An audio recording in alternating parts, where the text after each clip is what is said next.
Engineer, medicine, CA, CMA కోర్సులు వద్దనుకునే 10th class పూర్తి చేసిన విద్యార్థులకు మాస్టర్ మైండ్స్ వారి వినూత్నమైన అకాడమిక్ ప్రోగ్రామ్ MEC Pro.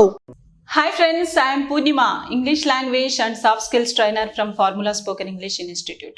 ఇంతకు ముందు క్లాస్ చూశారు కదండి. ఏం నేర్చుకున్నారు? ఇంగ్లీష్ అంటే ఇంకా భయపడుతున్నారా? లేదు కదా. ఇప్పుడు ఇవాళ ఇంకొక కొత్త క్లాస్తో మీ ముందుకు రావాలనుకుంటున్నాను. లాస్ట్ క్లాస్లో ఇంగ్లీష్ అంటే ఉన్న భయాన్ని ఎలా ఓవర్కమ్ చేయాలి, చిన్న చిన్న టిప్స్ ఫాలో చేస్తూనే మనం ఇంగ్లీష్లో ఫ్లూయెంట్గా, తప్పులు లేకుండా, కాన్ఫిడెంట్గా ఎలా మాట్లాడాలో నేర్చుకున్నాం. లాస్ట్ టైం వదిలేసిన ఒక చిన్న టాపిక్ గురించి మీకు ఒక కాన్వర్సేషన్ చెప్పాను. దేని మీద చెప్పాను గుర్తుందా? హ్యావ్ ఫార్మ్స్ మీద చెప్పాను. ఈరోజు ఆ హ్యావ్ ఫార్మ్స్ మీద కంప్లీట్ క్లాస్ మీకు ఇవ్వాలనుకుంటున్నాను. నేర్చుకోవడానికి రెడీగా ఉన్నారు కదా? అయితే చూడండి. హ్యావ్ అంటే ఏంటండి? ఐడియా ఉందా? హ్యావ్ అంటే ఏంటి? మనం రోజులో చాలాసార్లు ఉపయోగించే పదం అది. హ్యావ్ అంటే కలిగి ఉండడం. ఏదైనా సరే, మనం కలిగి ఉన్నది ఏదైనా సరే హ్యావ్ అనే దాన్ని ఉపయోగించే ఇంగ్లీష్లో చెప్పాల్సి ఉంటుంది. రోజులో మనం నాకు క్లాస్ ఉంది, లేకపోతే నాకు ఒక పని ఉంది, లేకపోతే నాకు చాలామంది ఫ్రెండ్స్ ఉన్నారు, నాకు హెడేక్గా ఉంది, నాకు ఫీవర్గా ఉంది, ఇలా ఎన్నో విషయాల్లో ఉంది, కలిగి ఉన్నాను అని చెప్తూ ఉంటాం. ఆ ఉంది అని చెప్పడం లేదా కలిగి ఉన్నాము అని చెప్పడం గురించి చెప్పాలి అంటే ఖచ్చితంగా మనం హ్యావ్ అనే దాన్ని ఇంగ్లీష్లో ఉపయోగించాల్సి ఉంటుంది. ఇవాళ హ్యావ్ ఫార్మ్స్ మీద ఒక క్లాస్ మీకు ఈజీగా అర్థమయ్యేటట్లు చెప్పాలనుకుంటున్నాను. హ్యావ్ అంటే కలిగి ఉండడం అండి. దీన్ని మనం ఎలా యూజ్ చేయాలి? పర్సన్ బట్టి తెలుగులోకి ఇంగ్లీష్కి తేడా ఉంది. ఎలా అంటే నాకు క్లాస్ ఉంది అంటాం, అలాగే తెలుగులో అతనికి క్లాస్ ఉంది అని చెప్తాం. బట్ ఇంగ్లీష్లోకి వచ్చేసరికి చాలా డిఫరెన్స్ ఉంటుంది. నాకు క్లాస్ ఉంది అన్నప్పుడు ఐ హ్యావ్ క్లాస్ అంటాం, అతనికి క్లాస్ ఉంది అన్నప్పుడు హీ హ్యాస్ క్లాస్ అంటాం. ఎందుకని నాకు అన్నప్పుడు హ్యావ్ ఎందుకు వాడాం, అతనికి అన్నప్పుడు హ్యాజ్ ఎందుకు వాడాం? ఈ క్లారిటీ రానప్పుడు మనం ఇంగ్లీష్లో మిస్టేక్స్ చేసే ఛాన్సెస్ ఉన్నాయి. చాలామంది తెలియక ఏం చేస్తారు, హీ హ్యావ్ క్లాస్ అంటారు, లేదా షీ హ్యావ్ క్లాస్ అంటారు. అది తప్ప ఉప్ప అనేది మనకు అర్థం కాదు. అలాగే మాట్లాడేస్తాం, అలాగే కంటిన్యూ చేస్తాం. ఇలా మనం మిస్టేక్స్ మాట్లాడుతున్నప్పుడు మనకు తెలియకపోయినా ఫ్యూచర్లో మన ప్రొఫెషన్లో కానీ ఇంకెక్కడైనా బయట ఇంగ్లీష్ బాగా వచ్చిన వాళ్ళ ముందు కానీ మాట్లాడినప్పుడు డెఫినెట్గా ప్రాబ్లం ఫేస్ చేస్తాం. కాబట్టి అసలు అంత ఛాన్స్ ఎందుకు ఇవ్వాలి? కరెక్ట్గా గ్రామర్ ఎక్కడ ఎలా వాడాలో నేర్చుకుంటూ మాట్లాడితే తప్పులు మాట్లాడే ఛాన్స్ ఉండదు కదా. సో ఈరోజు హ్యావ్ ఫార్మ్స్ ఎగ్జాక్ట్గా ఎక్కడ ఎలా యూజ్ చేయాలో నేర్చుకుందాం. చూడండి, have forms present, past, future మూడిట్లో కూడా హ్యావ్ ఫార్మ్స్ డిఫరెంట్గా ఉంటాయి. ఈరోజు నేను మీకు ప్రజెంట్ హ్యావ్ ఫార్మ్స్ గురించి చెప్పాలనుకుంటున్నాను. ప్రజెంట్లో మనం హ్యావ్ అండ్ హ్యాజ్ అనే వాటిని యూజ్ చేస్తాం. ఈ రెండు కూడా ప్రజెంట్లోనే వాడుతూ ఉంది. చాలామంది హ్యాజ్ అంటే పాస్ట్ కదా అనుకుంటారు. నన్ను చాలామంది స్టూడెంట్స్ క్వశ్చన్ వేశారు, మేడం హ్యాజ్ అనేది పాస్ట్లో కదా వాడేదని. కాదు, హ్యావ్ అండ్ హ్యాజ్ రెండు కూడా మనం ప్రజెంట్లోనే యూజ్ చేస్తాం. ప్రజెంట్లో మనం ఏం కలిగి ఉన్నాం, లేదా ఎవరైనా సరే ఏం కలిగి ఉన్నారు, వాళ్ళ దగ్గర ఏముంది అని చెప్పేటప్పుడు ఐదర్ హ్యావ్ ఆర్ హ్యాజ్ వాడాల్సి ఉంటుంది. ఇక్కడ హ్యావ్ ఎక్కడ, హ్యాజ్ ఎక్కడ, మళ్ళీ ఇక్కడ ఒక పెద్ద కన్ఫ్యూజన్. ఇది కూడా తెలియాలి కదా. మరి మనం పర్ఫెక్ట్గా ఫ్లూయెంట్గా మాట్లాడాలి అంటే ఖచ్చితంగా క్లారిటీ రావాల్సిందే. హ్యావ్ అనే దాన్ని ఎక్కడ యూజ్ చేస్తామంటే ఇప్పుడు మళ్ళీ మనం పర్సన్స్ దగ్గరికి వెళ్ళాలి. ఇంగ్లీష్లో ఎంతమంది పర్సన్స్ ఉన్నారండి? 3 persons ఉన్నారు. First person I and we, second person you, third person he, she, it and they. ఈ పర్సన్స్ని బట్టి వర్బ్లో ఖచ్చితంగా చేంజెస్ వస్తాయి. అదే ఇంగ్లీష్ గ్రామర్లో మనం తెలుసుకోవాల్సిన, ఖచ్చితంగా నేర్చుకోవాల్సిన అంశం. తెలుగుకి ఇంగ్లీష్కి చాలా డిఫరెన్స్ ఉంటుంది. అందుకని ఇంగ్లీష్ కష్టమైతే కాదు, చాలా ఈజీ. చిన్న చిన్న రూల్స్, రెగ్యులేషన్స్, టిప్స్ తెలిస్తే ఇంగ్లీష్ మాట్లాడటం చాలా ఈజీ. ఇక్కడ హ్యావ్కి, హ్యాజ్కి ఇప్పుడు డిఫరెన్స్ చెప్తాను వినండి. హ్యావ్ ఎక్కడ యూజ్ చేస్తామంటే ఆల్రెడీ మనం చూసాం కదా, first person, second person, third person. First person ఎవరండి? ఐ అండ్ వి, నేను లేదా మేము, మనము. ఐకి, వికి అంటే ఫస్ట్ పర్సన్కి. సెకండ్ పర్సన్ ఎవరున్నారు? యు, మీరు లేదా నువ్వు, సెకండ్ పర్సన్కి. ఇంకా ఎవరున్నారు? థర్డ్ పర్సన్లో ప్లూరల్, సింగులర్స్ వదిలేయండి, ప్లూరల్కి మాత్రం హ్యావ్ యూజ్ చేస్తున్నాం. అంటే హ్యావ్ అనేది ఫస్ట్ పర్సన్కి, సెకండ్ పర్సన్కి, థర్డ్ పర్సన్లో ఉన్న ప్లూరల్కి, అలాగే మోర్ దాన్ వన్ నేమ్స్ అంటే ప్లూరల్ నేమ్స్ వచ్చినప్పుడు, ఎవరైనా ఇద్దరు గురించి చెప్పాల్సి వచ్చినా లేదా ముగ్గురు నలుగురి గురించి చెప్పాల్సి వచ్చినా అవన్నీ ప్లూరల్ నేమ్స్ కాబట్టి వాళ్ళకు కూడా మనం హ్యావే యూజ్ చేయాల్సి ఉంటుంది. ఇక హ్యాజ్ ఎక్కడ వాడాలి అంటే థర్డ్ పర్సన్ సింగులర్. ఎవరు? He, she, it. Third person singular అయినా హీ, షీ, ఇట్కి కానీ, లేదా వీటి బదులు ఏదైనా సింగులర్ నేమ్ వచ్చినప్పుడు కానీ హ్యాజ్ యూజ్ చేస్తాం. ఇవి ఎప్పుడు వాడాలి?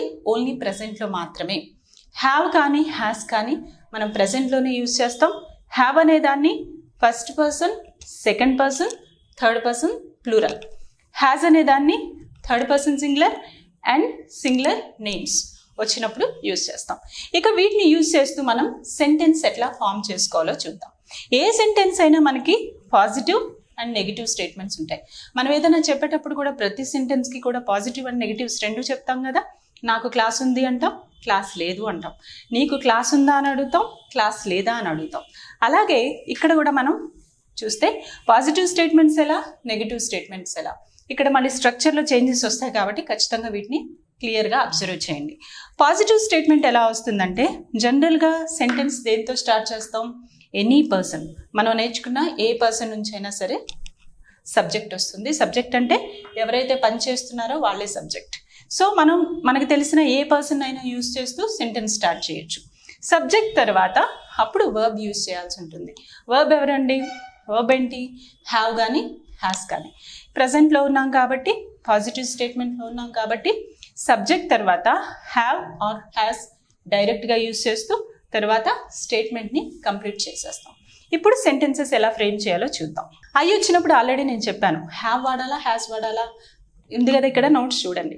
హ్యావ్ అనేదాన్ని ఐకి వాడతాం, వీకి వాడతాం, వీటికి కూడా యూజ్ చేస్తాం. సో ఇక్కడ మనం తీసుకున్న సబ్జెక్ట్ ఐ కాబట్టి ఖచ్చితంగా మనం హ్యావే యూజ్ చేస్తాం. ఐ హ్యావ్ ఏ మొబైల్, నాకు మొబైల్ ఉంది. అలాగే హీ వచ్చినప్పుడు అలాగే యూజ్ చేస్తామా, కాదు. హీ వచ్చినప్పుడు థర్డ్ పర్సన్ సింగులర్, మళ్ళీ రూల్స్ చూడాలి మనం. హీ వచ్చినప్పుడు ఏమి యూజ్ చేయాలి, హ్యాస్ వాడాలి. So he has a job, అతనికి జాబ్ ఉంది. ఇంకా third person singular she has long plate. చూడండి ఇక్కడ మీకు గ్రామర్తో పాటు నేను కొత్త వర్డ్స్ కూడా చెప్తున్నా. ప్లేట్ అంటే ఏంటండి తెలుసా, ఏమన్నా ఐడియా ఉందా? చాలామందికి పొడవైన జడ ఉంటే చాలా ఇష్టం కదా. ప్లేట్ అంటే అదేనండి, అల్లిన జడని ప్లేట్ అంటాం. ఇక్కడ మనం గ్రామర్ నేర్చుకోవడం ఒకటే కాదు, కాన్సన్ట్రేట్ చేయాల్సింది వొకాబులరీ కూడా. మనం కొత్తగా ఒక లిస్ట్ ఆఫ్ వొకాబులరీ పెట్టుకొని బట్టి కుట్టామనుకోండి, దాని మీద ఇంట్రెస్ట్ రాదు, అలాగే మర్చిపోతాం. అలా కాకుండా సెంటెన్సెస్ ఫ్రేమ్ చేస్తూనే కొత్త కొత్త వర్డ్స్ వచ్చేటట్టు ట్రై చేయండి. అప్పుడు మీకు ఇంట్రెస్ట్ ఉంటుంది, కొత్త కొత్త వర్డ్స్ నేర్చుకున్నట్టు ఉంటుంది. షీ హ్యాస్ లాంగ్ ప్లేట్ అంటే ఆమెకి పొడవైన జడ ఉంది. They have paddy fields.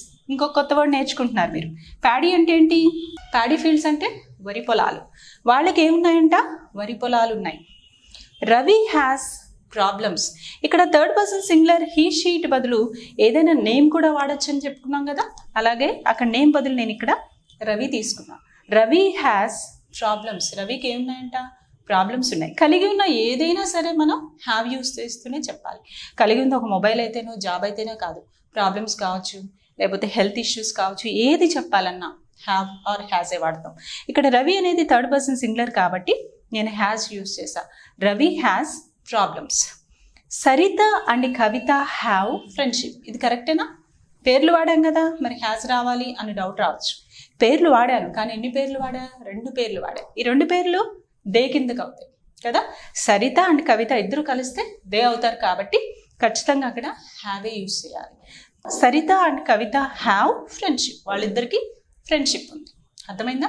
Positive statements మళ్ళీ ఒకసారి చూడండి. సబ్జెక్ట్ తర్వాత హ్యావ్ హ్యాస్ యూజ్ చేస్తూ స్టేట్మెంట్ని కంప్లీట్ చేస్తాం. ఐ వచ్చినప్పుడు హ్యావే వాడాం, బట్ థర్డ్ పర్సన్ సింగులర్స్ వచ్చినప్పుడు ఖచ్చితంగా హ్యాస్ యూజ్ చేస్తాం. అలాగే థర్డ్ పర్సన్ ప్లూరల్ వచ్చినప్పుడు హ్యావ్ వాడాం. అలాగే సింగులర్ నేమ్ వచ్చినప్పుడు హ్యాస్ యూజ్ చేసాం. Sarita and Kavita plural name వచ్చినప్పుడు మళ్ళీ హ్యావే యూజ్ చేసాం. అర్థమైంది కదా? పాజిటివ్ స్టేట్మెంట్ చాలా ఈజీగా ఉంది కదా. ఇప్పుడు నెగిటివ్ స్టేట్మెంట్స్ చూద్దాం. అంటే ఇక్కడ చెప్పిన ప్రతి స్టేట్మెంట్ కూడా కలిగి ఉన్నాను అనే చెప్పాం. ఐ హ్యావ్ మొబైల్, నేను మొబైల్ కలిగి ఉన్నాను. హీ హ్యాస్ జాబ్, అతను జాబ్ కలిగి ఉన్నాడు. షీ హ్యాస్ లాంగ్ ప్లేట్, ఆమె పొడవైన జడ కలిగి ఉంది.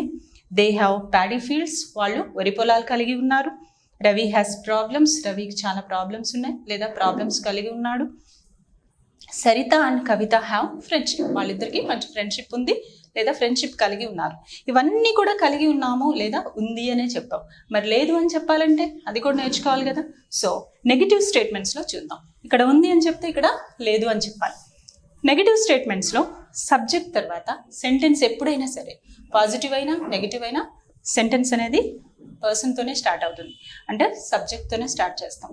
సబ్జెక్ట్ తర్వాత లేదు అని చెప్తున్నాం కాబట్టి నెగిటివ్ స్టేట్మెంట్స్కి మనం హెల్పింగ్ వర్బ్స్ తీసుకోవాల్సి ఉంటుంది. ఆ హెల్పింగ్ వర్బ్స్ ఏంటండి? Do and does. Negative statement కాబట్టి ఖచ్చితంగా నాట్ యాడ్ అవ్వాలి. లేదు అని చెప్పాలి కదా, డూ డస్ వాడితే సరిపోదు, దానికి నాట్ కూడా యాడ్ చేసి అప్పుడు మనం ఈ హెల్పింగ్ వర్బ్స్ని వాడతాం. సబ్జెక్ట్ తర్వాత ఎక్కడైతే మనం ఐ, వి, యు, దే సబ్జెక్ట్స్ని వాడుతున్నామో అక్కడ డోంట్ అని, ఎక్కడైతే థర్డ్ పర్సన్ సింగులర్ వస్తున్నారో అంటే హీ, షీ, ఇట్ వచ్చిన చోట డజంట్ అని యూస్ చేస్తూ, ఎప్పుడైతే హెల్పింగ్ వర్బ్స్ వాడామో ఇంకా హ్యాస్ తీసుకోవాల్సిన అవసరం రాదు, హ్యావే వాడతాం.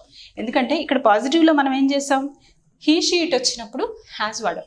అందుకని చెప్పి ఇక్కడ కూడా హీ, షీ, ఇట్ వచ్చినప్పుడు హ్యాస్ వాడే ప్రయత్నం చేయకండి. ఎప్పుడైనా సరే హెల్పింగ్ వర్బ్స్ వాడిన తర్వాత ఇంకా బేసిక్ ఫార్మ్ ఆఫ్ వర్బ్ అంటే హ్యావే తీసుకుంటాం కానీ హ్యాస్ వాడడం.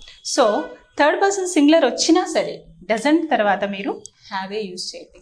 తర్వాత స్టేట్మెంట్ని కంప్లీట్ చేయండి. ఇప్పుడు స్టేట్మెంట్స్ చూద్దాం. ఐ హ్యావ్ మొబైల్ అన్నాం. నెగిటివ్లో ఏం చెప్తాం? ఐ డోంట్ హ్యావ్ మొబైల్, నాకు మొబైల్ లేదు. హీ హ్యాస్ జాబ్, ఇక్కడ ఏం చెప్పాలి?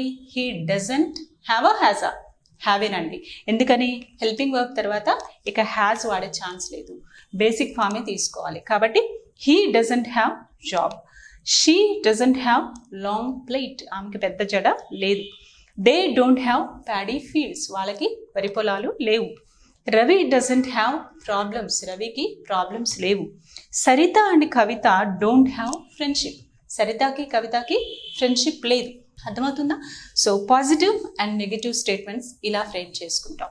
ఈజీగా ఉందండి. ఇంకా కొన్ని సెంటెన్సెస్ చూద్దామా? సొంతగా చూద్దాం. సరిత ఒక్కదాని గురించి మాట్లాడాల్సి వస్తే ఇక్కడ సరిత అండ్ కవిత అన్నాం. అదే సరిత ఒక్కదాని గురించి చెప్పాలంటే మళ్ళీ హ్యాసే తీసుకోవాలి. Saritha has a software engineer job, Saritha doesn't have a software engineer job. అర్థమవుతుందా? పాజిటివ్ స్టేట్మెంట్, నెగిటివ్ స్టేట్మెంట్స్ ఈజీగా ఉన్నాయి కదా.